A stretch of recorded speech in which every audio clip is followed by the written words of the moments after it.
Ayun, hello po mga Kamatski. At again, magre-review naman tayo sa ah, mga creative na paggawa ng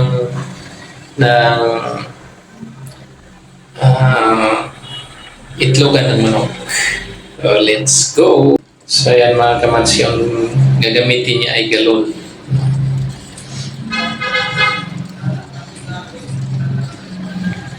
Sinukat niya din, gilagyan niya ng marking, no?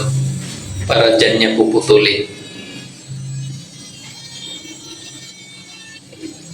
So yan mga Kamatski, pinuputol niya po yung minarkahan niya.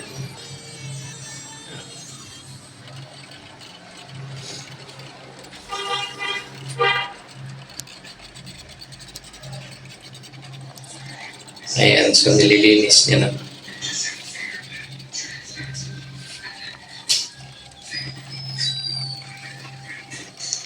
So yung gilagyan niya ng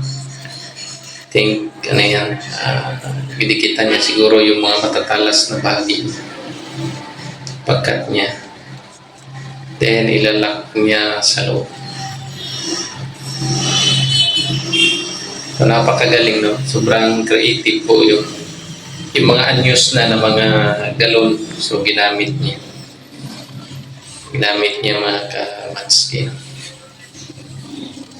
Napakagaling yung idea. Then ayan, lalagyan niya na ng rice hull.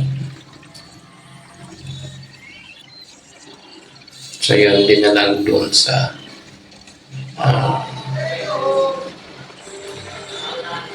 kung saan yung mga manok. So ayos, no?